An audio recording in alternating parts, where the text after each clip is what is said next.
হ্যাঁ আমি জানি যে অতিরিক্ত শীত পড়ছে, কিন্তু কিছু কিছু মানুষকে বলতে দেখছি তারা নাকি সামার লাভার। আচ্ছা আমার কিছু প্রশ্ন আছে।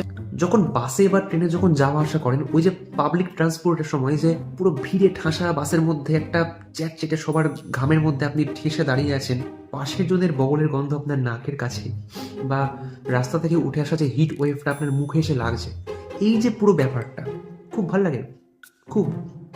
আচ্ছা গরমকালে আপনি কি করে বা কিসে শান্তি পান বলুন তো, কিসে?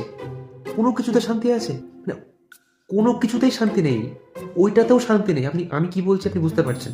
কোনো কিছুতেই গরমে শান্তি নেই বলে তো আমার মনে হয়। আর যদি ভুল করেও রাতে ঘুমানোর আগে লোডশেডিং হয়ে যায়, তাহলে আপনার ঘুমের হয়ে গেল।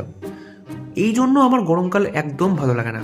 নো সামার লাভার, মানে কোনো কিছুতেই শান্তি নেই গরমে। কিন্তু শীতকালে যতই ঠান্ডা পড়ুক না কেন, দু তিনটে হালকা মোটা মোটা লেয়ার গায়ে পড়লেই শীত অলমোস্ট আর লাগেই না, অনেকটা কমফোর্ট পাওয়া যায়। আর রাতে ওই যে লেপের তলায় ঘুমানোর যে আরামটা, ওইটা তো মানে ওই স্বাদের কোনো ভাগ হয় না। তো শীতকালে নিজেকে কমফোর্ট দেওয়ার মতো বা নিজেকে শীতের হাত থেকে বাঁচানোর জন্য অনেক উপায় পাওয়া যায়।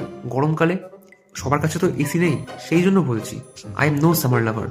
ঠিক আছে, আমি তো মানে পার্সোনালি আমি তো এটাই মনে করি। আর আমার আশেপাশে আমার কোনো পরিচিত গ্রুপে বন্ধুদের মধ্যে কেউ যদি বলে যে সে সামার লাভার, মনে হয় ওই আদলা ইট দিয়ে মুখে মেরে দিই, আমার এটা মনে হয়। এবার প্রত্যেকেরই নিজস্ব একটা বক্তব্য থাকতেই পারে, ঠিক আছে। তো ইট ইজ মাই ওপিনিয়ন, আর আমার মনে হয় আমার এই বক্তব্যের সঙ্গে অনেকেই সহমত পোষণ করবে বলে মনে হয়। তো দেখা যাক কমেন্টে কি আসে।